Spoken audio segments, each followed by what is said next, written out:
Hello and a very warm welcome indeed to Quadriga, where the focus this week is on the strained relations between Germany and Turkey. This after German-Turkish journalist Deniz Yücel was released from a Turkish prison after spending a year in detention with no charges brought. Now, many people here in Germany are asking, why did President Recep Tayyip Erdogan let Yücel walk free? Was a deal of some kind struck, and what does it all have to do with Turkey's military incursion into northern Syria? So our question here on Quadriga this week, Deniz Yücel is free, but what game is Turkey playing? And to discuss that question, I'm joined here in the studio by Bülent Mumay, who writes on Turkey for the Frankfurter Allgemeine Zeitung. He says freedom for Deniz Yücel doesn't symbolise a serious change in Turkey. Unfortunately, there is no place for hope yet. Also with us is Michael Thumann, as a foreign policy specialist for the weekly Zeit. He lived for several years in Istanbul, and he argues that Turkey is hoping for transactional deals, but values stand in the way of closer relations with Germany. And a warm welcome too to Ulrike Herrmann, author and journalist with the Berlin-based daily The Tageszeitung, or Taz as it is also more commonly known, where Deniz Yücel worked for many years. And Ulrike argues that Erdogan wants to make sure he's not fighting on too many fronts. He needs Germany because in Syria, he's provoking the Americans. Bülent Mumay, let's begin with you. You are a friend of Deniz Yücel. Explain for us why his case and his personality, his person, became so important for so many people in Germany. Well, actually, we should start first at the personality of Deniz Yücel. He was one of the most ambitious, most reliable journalists in Turkey. I mean, as a foreign journalist. So his stories were always made the government so angry. So to silence him, they just created a case to put him in prison. But then, as a person who has two different passports, he became one of the symbols about the tension between Turkey and Germany. Actually, he was kind of a hostage took by Turkish government against Germany. I mean, his arrestment had no links with law, and even his release has no relation with law. It was just a case, it was kind of a negotiation between two countries, and something happened behind the curtains and he is now free. OK, let's just hear what Deniz Yücel had to say, he had himself to say, specifically about that point that Bülent was just mentioning. Here we go. The funny thing is, I still do not know why I was arrested a year ago. To be more precise, why I was taken hostage a year ago. And I also don't know why I was released today. Bülent, you also spent time in a Turkish jail, only for a couple of days, I know, but what insights did it give you? Well, it gives me that I've learned. We always read about the bad history of Turkish journalists. They suffered a lot in Turkish Republic. The thing is, I have learned it personally that your government never forgets what you have did before. Even if you don't have any links with the Gülenists, even if you didn't take any role in the military coup, in putsch, they never forget your past, what you did as a journalist. And Mr. Erdogan has a huge faith, and he never forgets about the journalists. And they always punish you at the right time. And after the putsch, they used the putsch to punish their old enemies. Frightening and fascinating thoughts. Absolutely. There, Bülent. Yeah. Ulrike Herrmann, you worked together with Deniz Yücel at the Taz, where you work presently. What was the reaction of among yourself and your colleagues to the news that he had been released in Turkey? It was, of course, we were immensely relieved. For us, as a newspaper, it was also a very stressful time because, of course, it was very obvious that we had to support Deniz while in prison. So we mounted actions, a Free Deniz movement in order to get him free. So for us, it was really an enormous relief, finally, to be successful and to get him free. But at the same time, and that's something I'd like to add, it is, of course, tragic that while Deniz came free, 3 other Turkish journalists were condemned for life and now serve a life sentence in jail. You know, it is a kind of problematic. Of course, we had to concentrate on Deniz because otherwise you cannot, if you want to get someone free, you cannot talk about Turkey as a whole and about everyone sitting in jail. But at the same time, of course, it is a problem that now everyone focuses on Deniz and the other Turkish journalists that are in jail are somehow forgotten. Michel Thumann, what's your view on, or what can you tell us about the connection between Deniz Yücel, his release, and Deniz Yücel, the person, and the current situation in Syria, the war, the incursion that Turkey finds itself in? What's the connection between those two? Well, at first sight, I think there's little connection, of course. But if we take the general picture of how Erdogan and Turkey tries to mend fences on the one hand and wage war on the other hand, in a year, 2 years ago, the main focus of Erdogan was Europe, insofar as he described Europe, and particularly Germany, as the enemy, as the adversary. He stirred up public opinion against Europe and Germany. With the war going on in Syria, things have changed now. He is in a very difficult position with the Americans, arguing about the role of the Syrian Kurds. There was even the prospect of a possible conflict between the US and Turkey in Syria. So there are lots of problems at that front. And Erdogan, since I think late summer, fall last year, has tried to mend fences with Europe and particularly Germany. And Deniz Yücel his release is the result of that. Has he in some way been used as a bargaining chip against the backdrop that you've just described? I think not really. I mean, as far as we know, and this is what both the German foreign minister and the Turkish foreign minister had said, there was no deal struck.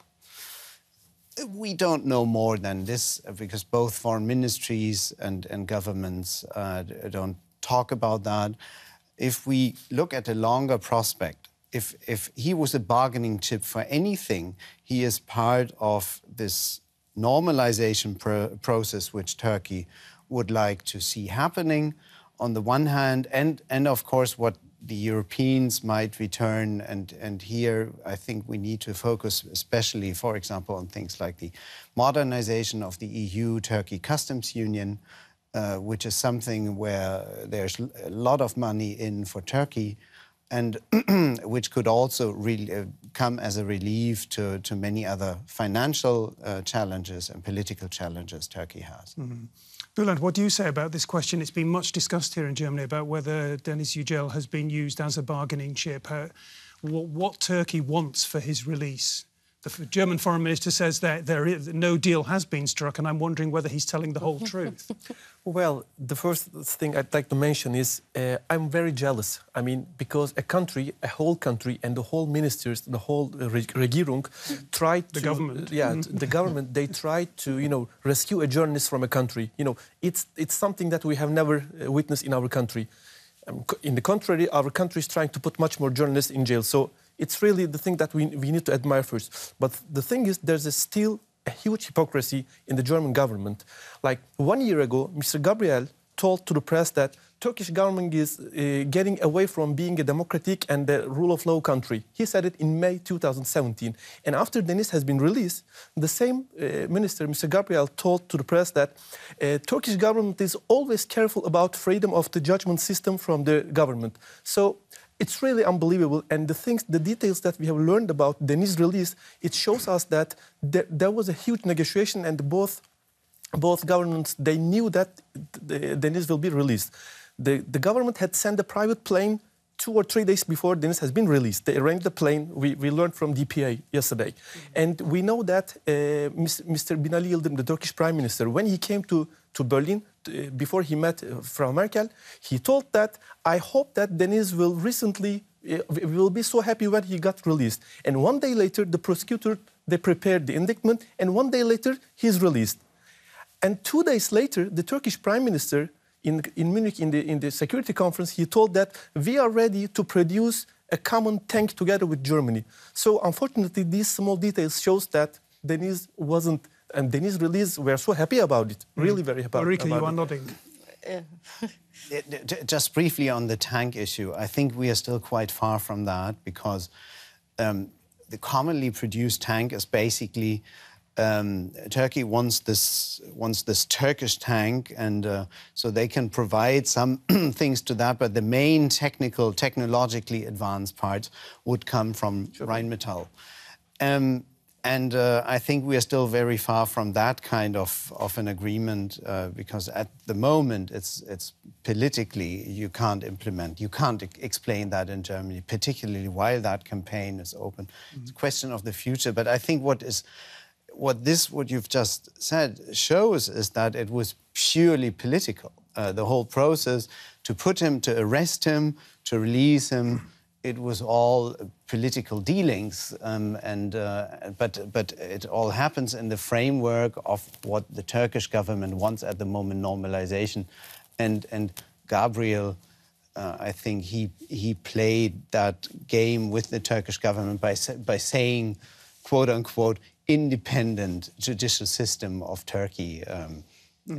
Was it ironic? Was it sarcastic? Was it cynical? I don't know. OK, let's pick up on the point of normalisation. Germany and Western countries have criticised Turkey's response to the 2016 failed coup. Tens of thousands of people have been jailed. Many more have lost their jobs. And Turkey is reported to be a world leader in the imprisonment of journalists. The authorities moved the site of the trial of the Cumhuriyet journalists from the Palace of Justice in Istanbul to a high-security prison at Silivri. That's where Deniz Yücel was held in pre-trial detention. But the defendant's supporters turned out again and again to protest what they consider the anti-democratic policies of the Turkish government. Ahmet Şık is the best-known journalist among the defendants. He's been in jail for more than a year. Another journalist, Ahmet Altan, his brother, and 4 others were sentenced to life in prison just hours after Yücel was released. How far has Turkey moved away from the rule of law? Yeah, that's the big question. How far has Turkey moved away from the rule of law? And Michael was just talking about the prospect of normalisation in relations between Germany and Turkey. Cem Özdemir, a very prominent Green politician with Turkish-German roots, has come out and said normalisation at this point in time is absolutely not possible. Is he right, Ulrike Herrmann? Yes, he is. And I think that's clear to everyone here in Germany that you cannot. But it's not clear to Chancellor Merkel. Yeah, well, you know, she tries her best. You know, she's someone who never, ever escalates or tries to get ahead of developments. She is very, very cautious. And, of course, it would be, for her, it would be completely... it would be dangerous to somehow incense Erdogan. But I think at the same time, everyone knows that he is a dictator and that you really cannot count on what he's doing next. And what Erdogan wants is that more tourists come to the Turkey. I think that's his prime aim, that he wants Germany to assure its own inhabitants that they can travel safely to Turkey, because Turkey really needs this money from the German tourists, and many of the tourists stayed at home because they were afraid of Turkey. And of course, the whole issue of Deniz Yücel daily made it clear to the Germans that it is somehow unsafe to travel to Turkey. I think that's the main reason why Deniz was finally released, to somehow pop up business.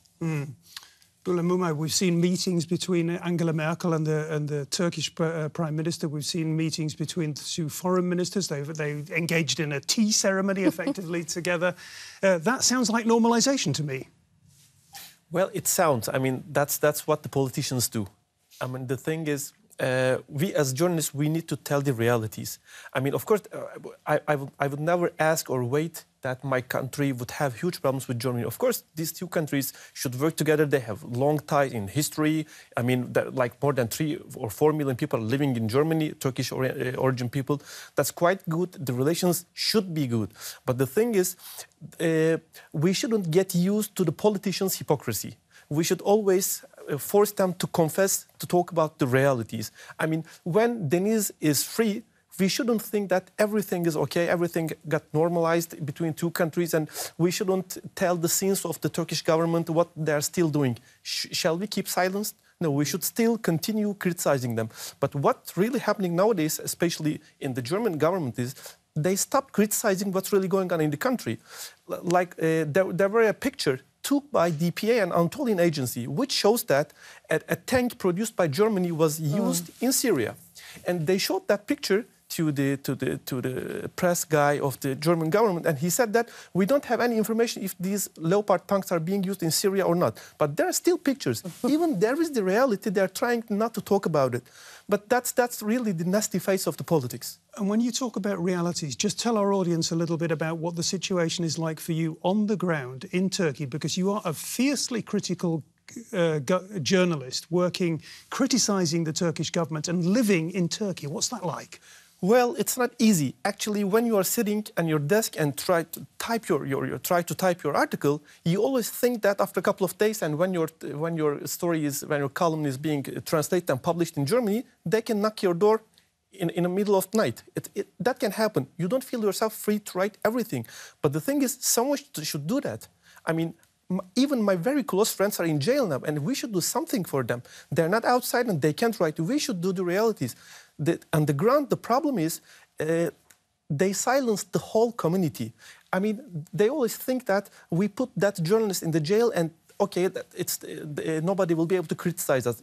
Actually, putting some journalists in the jail is the message to the rest of the media. So the rest of the media are frightened not to write anything about them. We don't have any mainstream media in the country. That's the biggest problem in Turkey now. Michel Thumann, is Recep Tayyip Erdogan a dictator?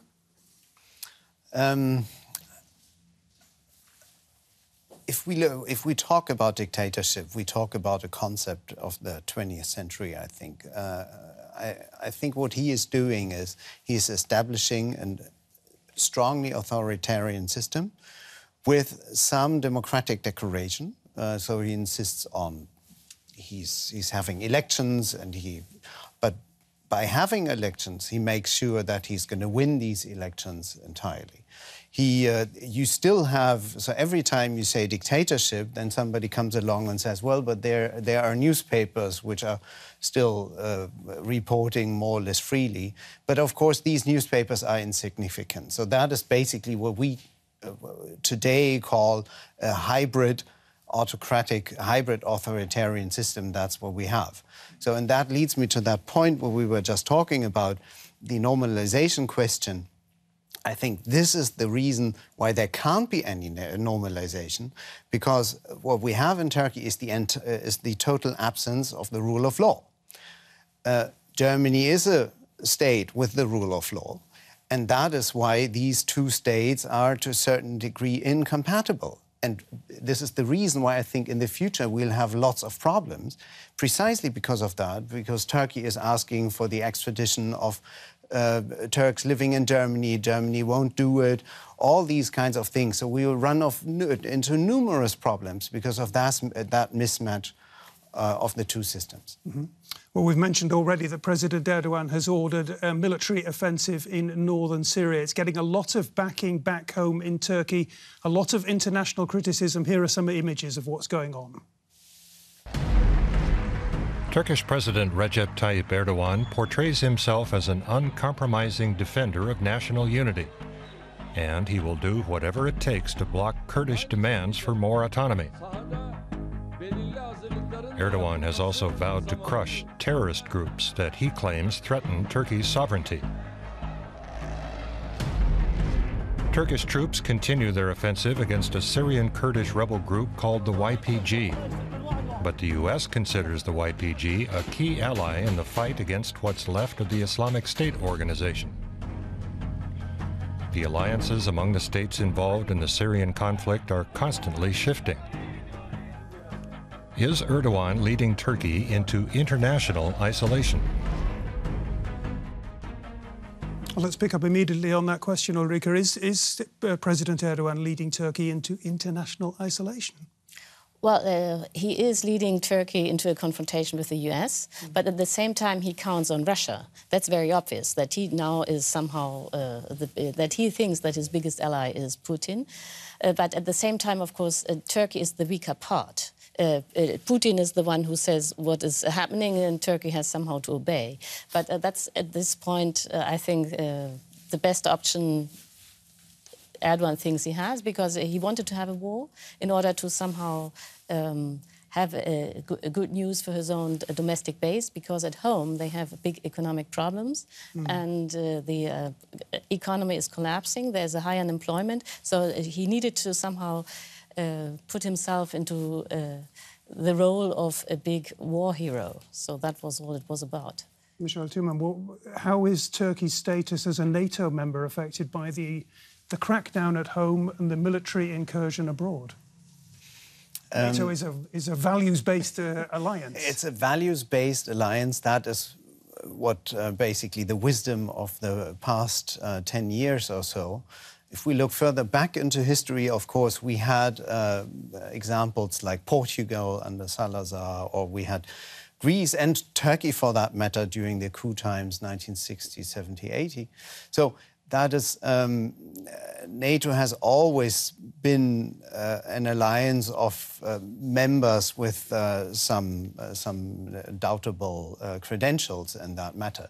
But here, what we face is the problem of Turkey and the US on two sides of the battle trench in Syria, and that is a problem. So if we will come, I think the visit of Foreign Minister Tillerson in Ankara has led to some easing of the tensions between the US, and there's an agreement that they don't want to confront each other on the battlefield.